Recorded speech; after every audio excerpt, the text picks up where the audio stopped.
We're talking seasonal feeding with Devin Hyde from Purina Animal Nutrition. Hi, Devin. How are you doing? Good. How are you? How's Expo treating you today? It's been good. I've only been here a short amount of time so far, so just for the morning, but it's been very steady and been seeing a lot of producers, so it's been very good. Well, this is day 2 of World Dairy Expo, and the weather has just been phenomenal. It's been amazing. Like summertime weather here in Yeah. October. We're getting a great kind of a fall transition. And we know that the temperatures can drop not only in the Midwest, but all across the country. Absolutely. And so let's talk a little bit about seasonal feeding. What can you tell the dairy producers out there regarding Sure. that? Well, I mainly just work with calves and heifers, so when we talk about seasonal feeding on the calf side of things, we talk about milk replacers or calf starters. The seasonal approach to feeding has really taken off in the past couple years. Mainly because we know that those nutritional requirements for calves will vary depending on the season and based on the ambient temperatures outside.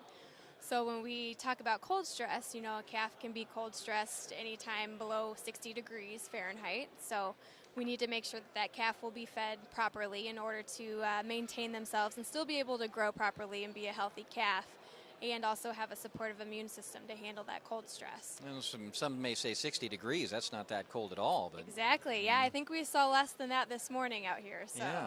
So what are some of the strategies, perhaps, that you can implement to prevent cold stress? Sure. A lot of the times when I'm out on farms, I like to make sure that they have good, adequate bedding. So making sure that those calves can nestle down, whether it be straw bedding or corn stalks.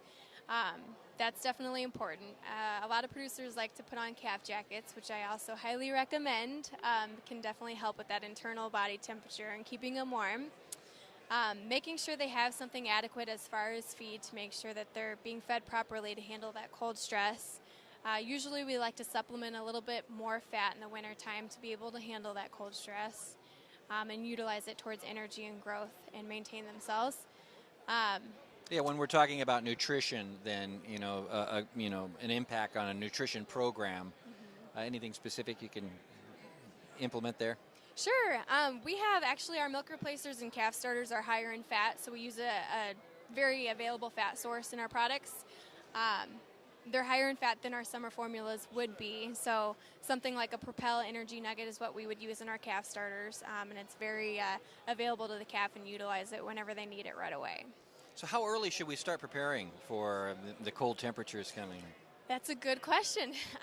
Actually, we're starting to prepare for it currently. This is kind of an odd season in that we're seeing a lot warmer temperatures later in the season, but we are definitely preparing as far as creating the cold weather formulas by the end of this month probably, because we're going to start seeing those lower temperatures come about. So we usually like to say we need to prepare at least a month in advance to make sure we have everything in order so that they can get on that feed when it comes time. Well, now is the time. Exactly, Yeah. yes. Well, great. So.